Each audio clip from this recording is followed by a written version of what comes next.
there, my name is Megan and welcome back to my channel. Today I'm going to be doing my O.W.L.s TBR, or also known as my April TBR. So I'm sure most of you are familiar with the O.W.L.s Readathon, which is hosted by the Book Roast every year. It is a Harry Potter inspired readathon that has to do with the O.W.L.s exams that the students at Hogwarts takes every year, which stands for Ordinary Wizarding Levels. So the Book Roast went ahead and created all of these careers that you could choose from and the different types of exams that you would have to take if you choose that specific career path.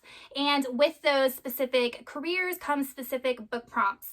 So the career that I chose was a librarian. Surprise, surprise, I didn't venture too far from the path. And there are 5 prompts that correspond with this career. So without further ado, let's just get on into the books.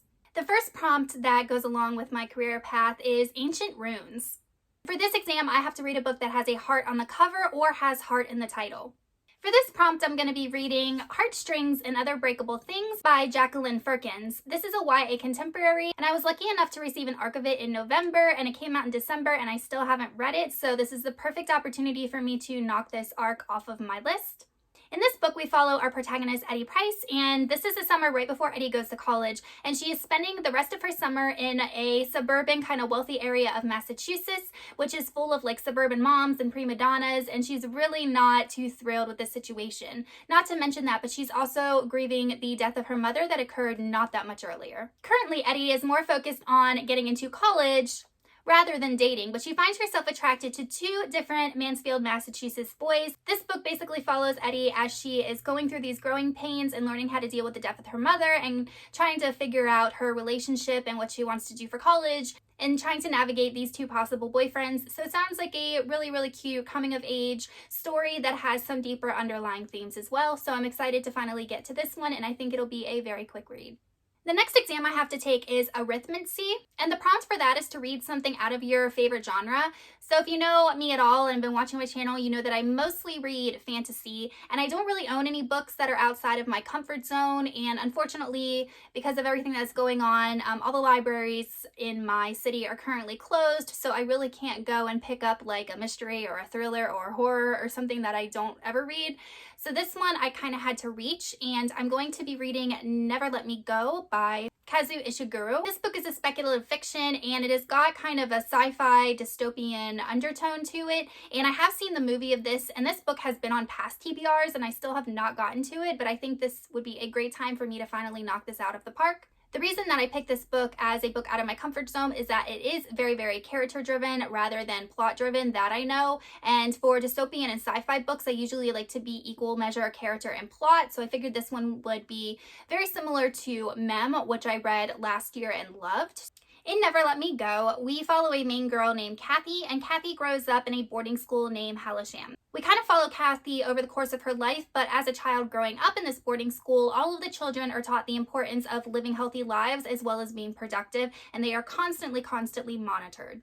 Kathy soon finds out that all of the students living at Halisham are actually clones, and the only reason that they were cloned was to be organ donors. That in itself sounds like a very, very interesting premise, and then we follow Kathy and a couple other students from this boarding school as they learn to deal with and accept their fate, and it just sounds like a book that's going to be really hard-hitting and definitely very haunting, so I'm excited to finally get to this. The next exam I have to take is Defense Against the Dark Arts, and the prompt that goes along with that is to read a book that takes place at sea or on the coast. So I figured this would be a good opportunity to try and throw a classic in here, so I'm going to go with Robinson Crusoe by Defoe.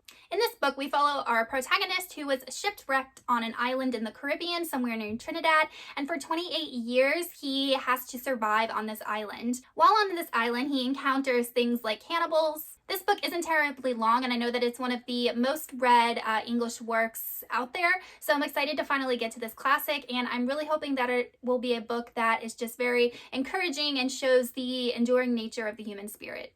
The next exam I have to take is History of Magic, and the prompt to go along with that is to read a book with witches or wizards in it. For this prompt, I'm going to go with Last Argument of Kings by Joe Abercrombie. This is the final book in the First Law trilogy, which I have been reading, and while there's not specifically wizards in this book, there are mages, and mages are the exact same things as wizards, so I'm going to count it. But this is an adult grimdark fantasy that I have been reading and really enjoying. It's definitely very character driven, and I am excited to finally finish this series because it will be the first adult fantasy series that I finished in 2020. And if you watched my kind of goals wrap-up video for 2019, you'll know that I wanted to read a lot more adult fantasy in 2020, so I can finally check this one off as completed. And the last exam I have to take for my owls is Transfiguration, and that prompt is to read a book that has shape-shifting in it. For this prompt, I'm going to read Queen of Air and Darkness by Cassandra Clare. This is the final book in the Dark Artifices trilogy, and in her Shadowhunter world, there are werewolves, so I'm going to go ahead and count that. I'm sure that they will make an appearance in this final book, and I'm also using this as an excuse to finish this series because I really want to get to Chain of Gold very soon, and I don't want to do that until I have finished the Dark Artifices. Okay, you guys, so that is it for my 2020 OWLs TBR, which is for the career path of being a librarian. Let me know in the comments what careers you chose, and also if you've read any of these books and what you thought about them. Don't forget to hit that subscribe button if you are not already subscribed, as well as the little bell icon so you can be notified every time I post new content. I post new videos every Sunday, and sometimes I post bonus videos in the middle of the week, and I will see you soon in another one. Goodbye.